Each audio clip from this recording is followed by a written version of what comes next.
Polri akan menindak tegas jika ada penimbunan obat-obatan, alat medis, dan bahan kebutuhan pokok di tengah pandemi COVID-19. Hal ini disampaikan Kepala Biro Penerangan Masyarakat Divisi Humas Polri Brigjen Pol Rusdi Hartono Senin sore di Istana Kepresidenan Jakarta.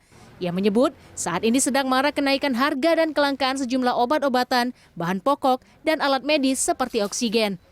Kenaikan harga terjadi di tengah pandemi akibat adanya pedagang yang melakukan penimbunan dan mencari keuntungan pribadi. Polri pun meminta warga turut berperan aktif dengan melapor jika menemukan harga yang tidak masuk akal.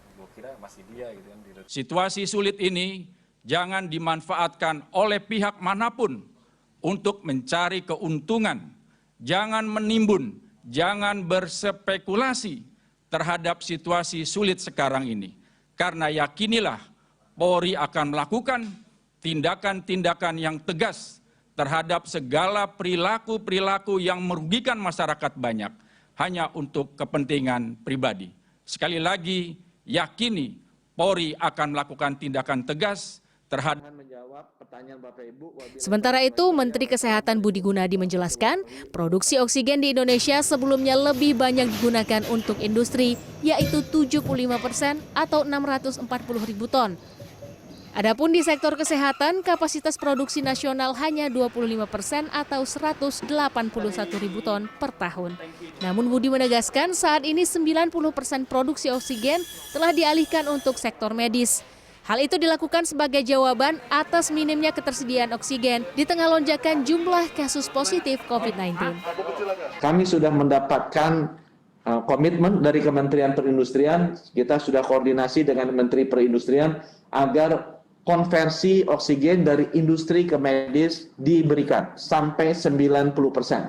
Jadi sekitar 575.000 ton per tahun produksi oksigen dalam negeri akan dialokasikan untuk medis. Menteri Perdagangan Muhammad Lutfi bahkan menjanjikan impor oksigen akibat kelangkaan oksigen dalam negeri.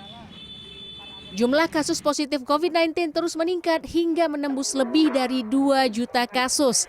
Hal ini membuat masyarakat panik melihat fasilitas kesehatan penuh dan timbul fenomena panik buying. Pengamat kesehatan Hasbullah Tabrani meminta masyarakat tidak panik karena akan menurunkan daya tahan tubuh.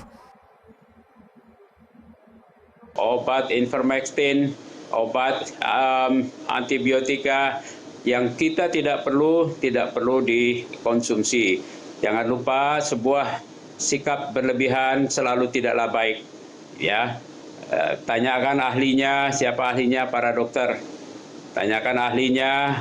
Apa kata ahlinya kita dengar, insya Allah kalau kita mendengar suara para ahli, insya Allah kita bisa sembuh.